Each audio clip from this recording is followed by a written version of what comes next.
We want to look next at challenges that we faced in the COVID pandemic. When the COVID pandemic struck in early 2020, we knew we would be facing one of three scenarios. A normal summer of ministry reaching more than 20,000 campers across the country. B, camps not able to open and operate at all, thus reaching 0 campers. Or C, something between the two. Well, in the end, we ended up closest to option C. In some provinces, day camps were allowed, so our camps retooled and adjusted to having campers for days only. In areas where camps were not allowed to open at all, we ran a virtual camp using an app that was just in development as a follow-up tool when COVID struck.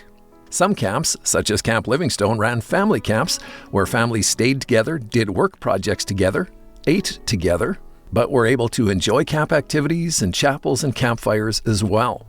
Other camps did not open to campers, but used the summer of 2020 to tackle capital projects, which would have been difficult, if not impossible, had campers been present.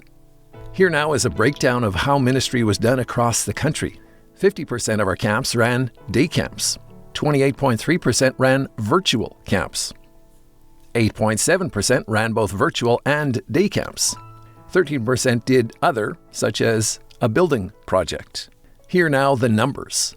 In year-round ministry, in 2019, we had 17,008. By comparison, in 2020, 9,574. All summer campers in 2019 numbered 20,562. In 2020, about a quarter of that, 5,249.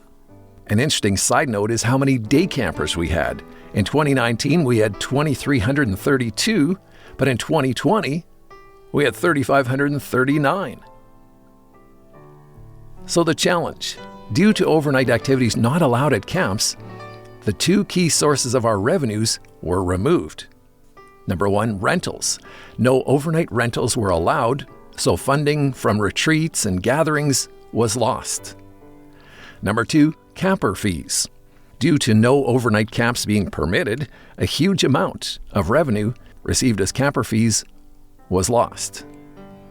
Fundraising. Generally, we hold 2 support-raising events each year. A spring tour, where we have a special guest music group present 10 concerts all over Manitoba. And B, an autumn tour, where a well-known, internationally recognized group comes through Manitoba for 1 or 2 large concerts. However, the COVID pandemic left both 2020 tours unable to go ahead. In spring, we had the Manitoba country gospel band Prairie Joe present one Facebook Live concert. This event raised about $22,000 and had over 520 people tuning in.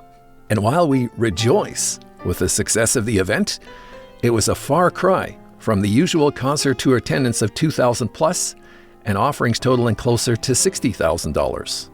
We had rescheduled the April concert tour to November, but due to group gathering sizes still very restricted, and there still being great fear regarding the virus, we're needing to reschedule the tour yet again, probably to next summer. However, we are planning another Facebook Live concert.